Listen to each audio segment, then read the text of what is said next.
Hello guides welcome to my cooking channel जय जगन्नाथ। आज मुझे आपण आउ एक आइसक्रीम प्रस्तुत करी। आगुरी तो केते प्रकार आइसक्रीम करी आपण सहित शेयर करी। आज मुझे आपण बटरस्कॉच आइसक्रीम प्रस्तुत करी पूरा पूरी भाव में मार्केट परी टेस्ट एवं स्वाद मध्य आपण मैंने तार वीडियोटी को शेष पर्यंत देखो। वीडियोटी भल लगे मो चैनल को सब्सक्राइब लाइक कमेंट शेयर करूँ।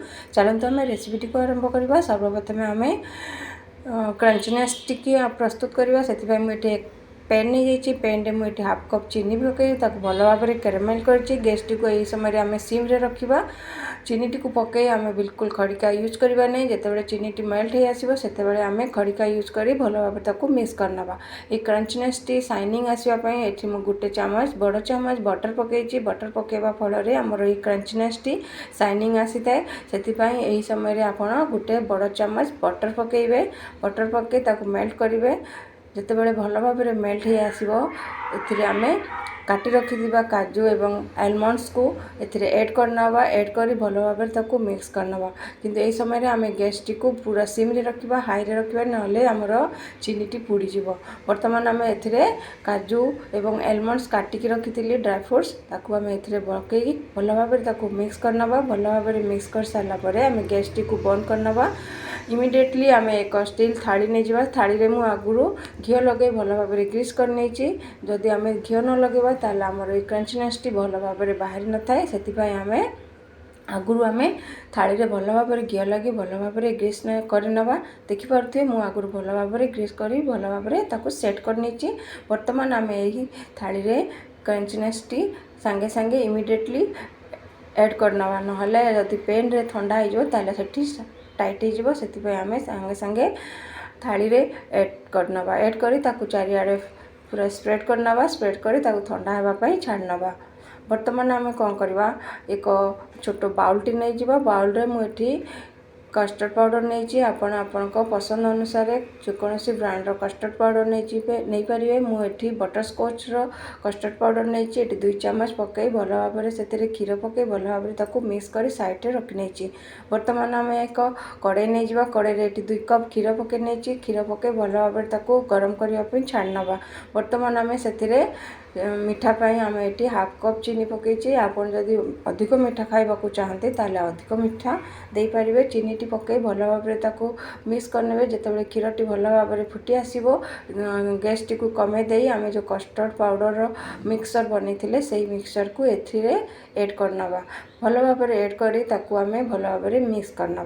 भल भाव में मिक्स कर सारापर से आम टिके ऑरेंज फूड कलर ऐड करवा। जदि आपण मैंने ऑरेंज फूड कलर पकेबा चाहूना ताले आपण एटाको स्किप करि परिबे। किंतु मुझे टिके कलर आसापे टिके गोटे पिंच रो कलर पकई पकई भल भाव में मिक्स करी फुटेबा दबा जे पर्यंत बहलिया न होइछि। जेतेबेले बहलिया हो आपण देखिपे बर्तमान बहलिया हो गलानी। यही समय आम गैस टी को बंद करी आम गैस रु ओह्लाई ठंडा करने छाड़नवा। बर्तमान आमर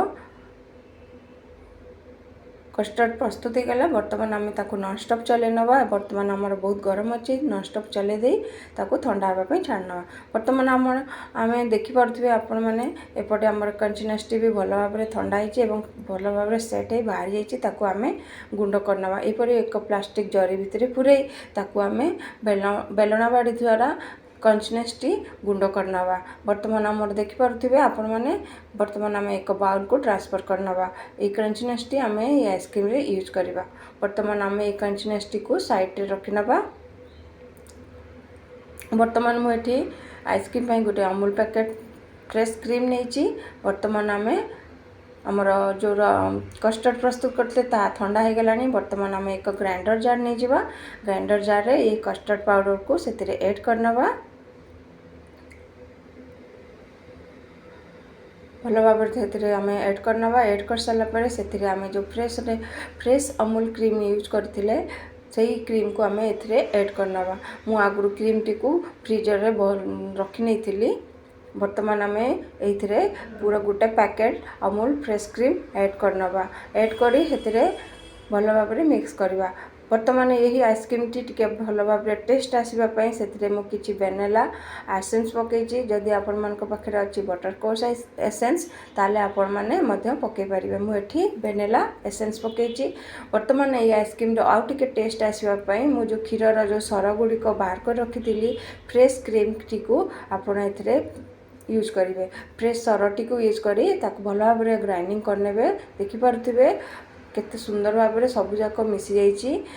custard fresh Amul cream sir एवं वेनिला एसेंस ये सब को पके आम भल भाव मिक्स कर नहीं। बर्तमान आम एक आइसक्रीम सेट करने एक काचर बाउल नहीं जी आपण मान पाखे जो कौन जिनस अच्छी आप यूज करें जेकोसी टिफिन यूज करें से आम कि क्रंचनेस टी आगे पके नवा। बर्तमान आम आइसक्रीम बैटर टी को पके नहीं ता ऊपर आम कि क्रंचनेस टी पके नवा। क्रंचनेस पके सारापर आम से रैप कर नवा जहाँद्वारा आमर आइस क्रिस्टल ता भितर पड़ो ना। बर्तमान मुझे एक फॉइल पेपर नहीं जाइए। जदि आपण मान पाखे प्लास्टिक पेपर प्लास्टिक रैपर अच्छी ताले आपण ताकू यूज करें।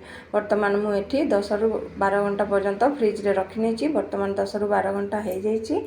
बर्तमान आम आइसक्रीम टी भल भाव सेट हो जाइए। बर्तमान आम आइसक्रीम टी को सर्व करना देखिपे यार स्ट्रक्चर पूरा पूरी भाव में किपरि भाव में आपण मैंने थोड़े ट्राए करके देखु निश्चित भल लगे एवं एंजॉय करेंगे पूरा पूरी भाव में मार्केट आइसक्रीम परी।